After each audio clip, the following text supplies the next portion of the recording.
ষড়যন্ত্র করে আমাদেরকে বারবার হত্যা করতে আসে, খুন করতে আসে, ততবার আমরা আবার জেগে উঠে বলবো, বাংলাদেশে আর কোন ফ্যাসিস্ট খুনি হাসিনার মতো স্বৈরাচার আমরা কায়েম করতে দিব না, দিব না, দিব না ইনশাআল্লাহ।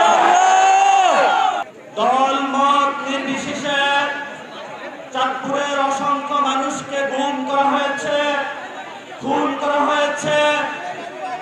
আমি যখন মিরপুরে এক চা দোকানদারের সাথে দেখা হয়েছিল, তাকে জিজ্ঞাসা করলাম আপনার বাসা কোথায়।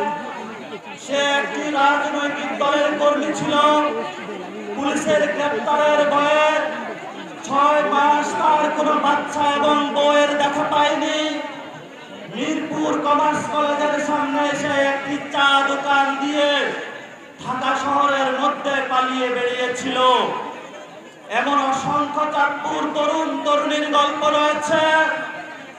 এখানের যে বিএনপি রয়েছে, জামাত রয়েছে, গণ অধিকার রয়েছে, অন্যান্য সকল দলের যারা সহযোদ্ধা রয়েছেন, কর্মীরা রয়েছেন, বিগত দশকগুলোতে প্রত্যেকের কুরবানির ইতিহাস এমন রয়েছে। আমরা চাঁদপুরের মধ্যে কোনো দলাদলি বিভেদ করতে চাই না, কিন্তু চাঁদপুরের মধ্যে কোনো চাঁদাবাজদেরকেও আমরা প্রশ্রয় দিব না। চাঁদপুরের মধ্যে কোনো আমরা সন্ত্রাসকে প্রশ্রয় দিব না। চাঁদপুরের মধ্যে আমরা কোনো বালু দখলদারিত্বদেরকে প্রশ্রয় দিব না।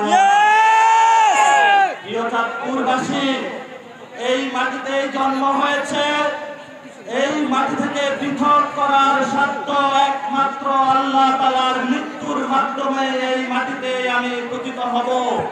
কেউ যদি ষড়যন্ত্র করে আমাদেরকে বারবার হত্যা করতে আসে, খুন করতে আসে, ততবার আমরা আবার জেগে উঠে বলবো, বাংলাদেশে আর কোন ফ্যাসিস্ট খুনি হাসিনার মতো স্বৈরাচার আমরা কায়েম করতে দিব না, দিব না, দিব না ইনশাআল্লাহ। প্রিয় আলেম ওলামার চাঁদপুর, তরুণ তরুণীর চাঁদপুর, নদীমাতৃক যা চাঁদপুর, আপনারা জানেন নদী ভাঙ্গনে অনেকগুলো ফ্যামিলি নদীর তলে তলিয়ে গিয়েছে।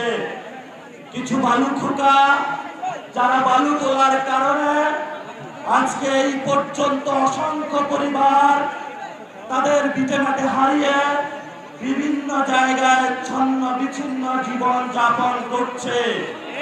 তাদের চোখের দিকে তাকিয়েও হলো আপনারা আল্লাহর হস্তে চাঁদপুরকে রক্ষার জন্য বিভিন্ন এইসব ধ্বংসাত্মক কার্যকলাপ থেকে নিজেদের বিরত রাখুন।